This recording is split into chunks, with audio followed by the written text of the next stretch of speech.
Exactement. Bonjour, bonjour. Oui, d'accord. Oui, c'est vraiment un téléphone. Le C'est un téléphone, tout à fait. téléphone banane. Ouais, exactement. Bonjour Cyril, est-ce que tu aimes les bananes? J'adore les bananes, et les bananes téléphone encore plus. Est-ce qu'il y a des bananes locales? Oui, dans les pays où poussent les bananes. D'accord, oui.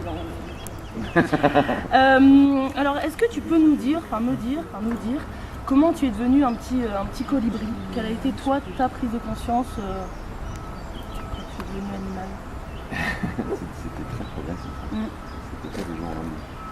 Et je crois que ça a commencé quand j'ai fait de la médecine naturelle. Médecine naturelle. Ouais, j'ai fait une formation de réflexologie transversale. À un moment où ma chérie avait des problèmes de santé, on ne trouvait pas de solution avec la médecine normale. Et en étudiant la médecine naturelle, j'ai commencé à comprendre ce que c'était qu'un écosystème. Un système où tout est lié, où tout est interdépendant et où tu ne peux pas t'occuper simplement des symptômes, et où tu es obligé de comprendre comment tout le système fonctionne. Et puis voilà, j'ai fait ça. Après, j'ai organisé des congrès israélo-palestiniens par un hasard de la vie, parce que j'ai rencontré quelqu'un qui organisait ça et que moi j'aimais bien l'aventure. Et puis après des congrès d'imams et de rabbins pour la paix. Et à cette occasion-là, dans cette fondation qui s'appelle Homme de Parole, j'ai eu l'occasion de rencontrer Pierre Rabhi, qui faisait un livre sur les candidats aux élections en 2002. Et lui était une sorte d'extraterrestre de ça. Il y avait tous les candidats qui parlaient du chômage, des trucs normaux. Puis lui, il disait des trucs du genre, en fait la société c'est comme la main, tous les doigts sont d'une taille différente, mais ça fait un ensemble cohérent. Je l'ai regardé avec ses bretelles et ses sondages, je me dis, ok, c'est pas mal, qu'est-ce que c'est? Et alors, quels ont été les premiers échanges avec Pierre Rabhi? Ben écoute, c'était fin 2006 quand on m'a proposé de créer un mouvement autour de ces idées. Il m'expliquait ce qu'il voulait faire. Il me disait qu'il voulait faire une fédération de conscience pour un nouveau projet de société. Ça me paraissait un peu vague comme Mais c'est joli, fédération de conscience. C'est très joli, très politique, très philosophique, mais je ne voyais pas tout très bien ce que ça allait consister, en quoi ça allait consister mon travail. Et voilà, c'est donc on a creusé. C'est vraiment quelqu'un dont j'ai beaucoup appris, je crois qu'il a fait plus pour ma culture que n'importe quel autre comment ça s'appelle. Est-ce que tu as une anecdote à raconter sur lui? Je sais pas si Un dossier sur Pierre Rabhi. Le dossier. Pierre, à une époque, il s'endormait au volant parce qu'il faisait tellement de conférences. À une époque, il faisait plus de 50 conférences par an. Et il prenait tout seul sa petite voiture. Et bon, il a 78 ans maintenant, Pierre. Et un jour, il s'est endormi totalement en roulant. Et sa voiture a fait du tonneau dans les lignes. Et donc on a quand même, on a eu peur à rebours parce qu'on n'a pas vu sur le truc, qui disait qu'il était allé dans les lignes du Seigneur, mais que comme son dossier était en bas de la pile, on devait laisser entrer un petit peu de temps. Okay. Et il s'en est sorti indemne, sans aucune influence, c'était quand même complètement fou. Donc on peut croire qu'il y a quelque chose qui proche de Pierre Rabhi. Ok. Et pour toi, tu le vois comme ton père spirituel, comme ton frère, Je le vois comme un ami, comme quelqu'un qui m'a beaucoup appris, mais un père spirituel, j'adore pas ce mot. Ouais, je comprends. Le film que tu as co-réalisé avec Mélanie Laurent, qui s'appelle Demain, a eu un super accueil, je le dise. Alors, comment tu expliques pourquoi le film Demain est arrivé aujourd'hui? Tout ça pour dire que ma question est: peux-tu me dire ta conception de l'évolution des mentalités? Pourquoi aujourd'hui, le film Demain est arrivé au bon moment? Mais parce que ça fait des années qu'on parle de ça. Enfin, le premier semestre pour la Terre, c'est 1992, je crois. Déjà 24 ans. Il y avait énormément de campagnes d'ONG. Donc on arrive à un moment où la plupart des gens savent qu'il y a un problème. Ils sont au courant. Ils ont souvent été largement culpabilisés, largement informés, largement effrayés par tout ce qui se passe. Et beaucoup d'entre eux, à mon avis, en tout cas moi c'est le constat que je faisais, étaient prêts à passer à l'étape d'après qui était ok, on a compris que ça va pas, maintenant qu'est-ce qu'on fait? Et le film Demain propose ça, de montrer des alternatives, de montrer aussi une autre vision du monde. Je pense que le film arrive aussi à un moment où il y a une sorte de ras-le-bol du monde politique. Il y a un sentiment que les responsables politiques à la fois ne proposent pas des solutions à la hauteur des problèmes et qui sont parfois un peu plus intéressés par leur carrière personnelle ou par l'action que par l'intérêt général, le vrai sujet. Donc on manque d'une vision qui nous tire, qui nous donne envie de faire de la politique, entre guillemets, au bon sens du terme. Et le film est aussi une sorte de proposition sur ce terrain-là. On tâche de montrer quel pourrait être un projet collectif qui nous rassemble et qui nous donne du travail pour les décennies. Et est-ce que tu penses qu'il y a des gens que ça a réussi, que ce film a réussi à sensibiliser des personnes qui n'étaient pas du tout sensibilisées à ça? Moi j'en ai vu.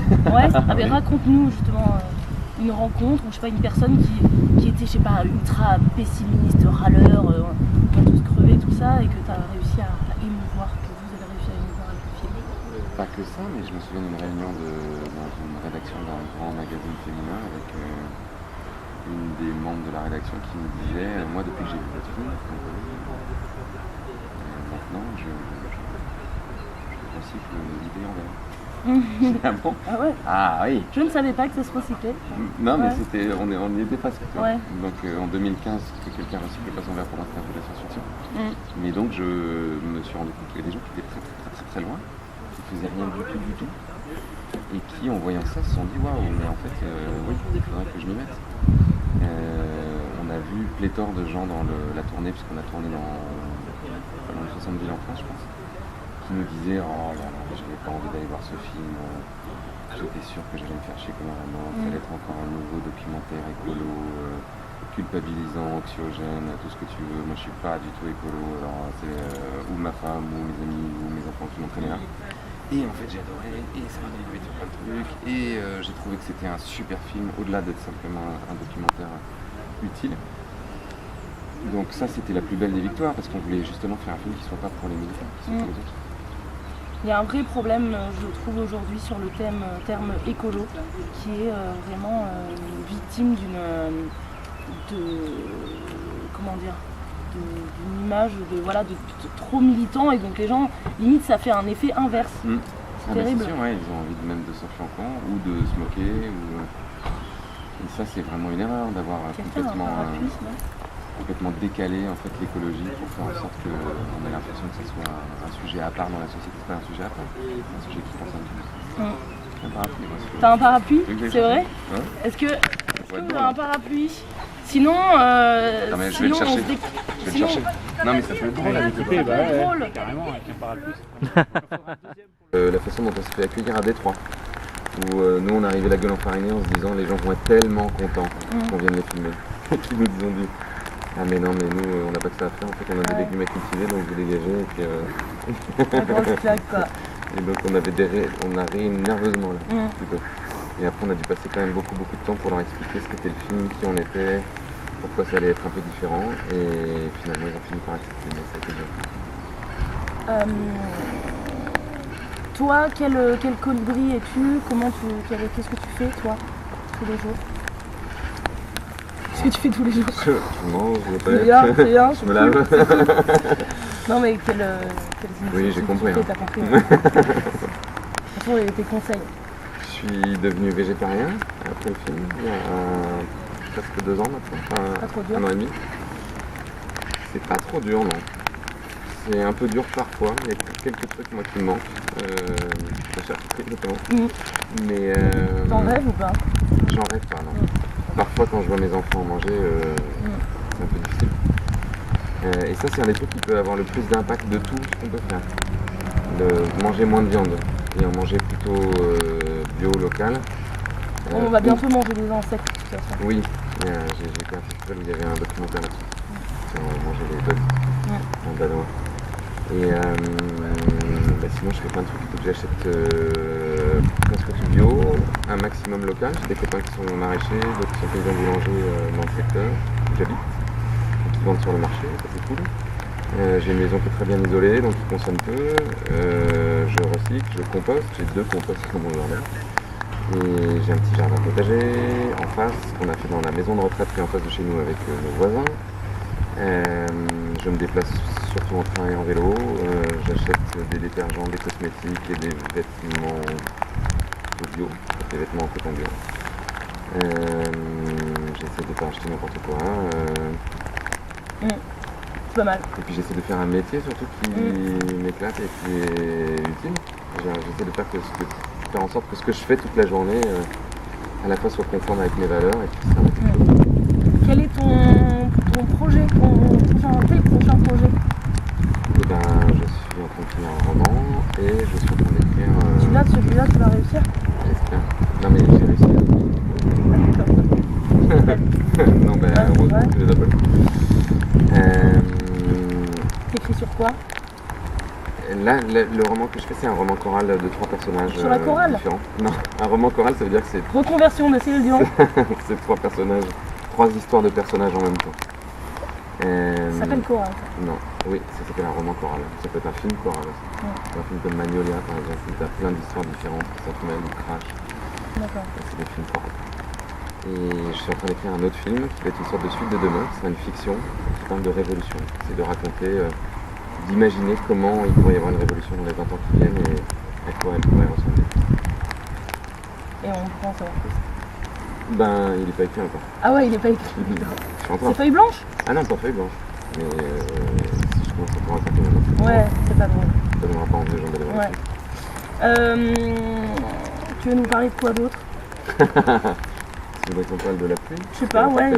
C'est assez fort, hein, quand même. Ouais. Ou des bananes? Qu'est-ce qu'on peut parler? Des bananes mouillées. Tu veux parler des bananes? Tu peux faire quoi comme banane? Je t'avoue que j'ai pas mangé 50 milliards de bananes différentes. Mais... Alors, quel est ton secret pour être heureux tous les jours? Je suis pas heureux tout le temps, mais je suis heureux un peu tous les jours, c'est vrai.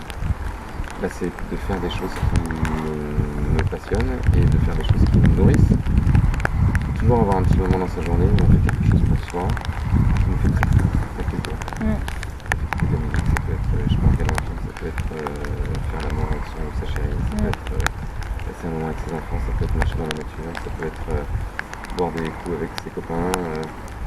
Et surtout, il ne faut jamais renoncer à ses rêves. Ça, c'est, je pense, dans la phrase de, je crois que c'est Oscar Wilde qui dit la sagesse, c'est d'avoir des rêves assez grands pour ne jamais les perdre de vue quand on les poursuit. Et je crois que c'est vrai.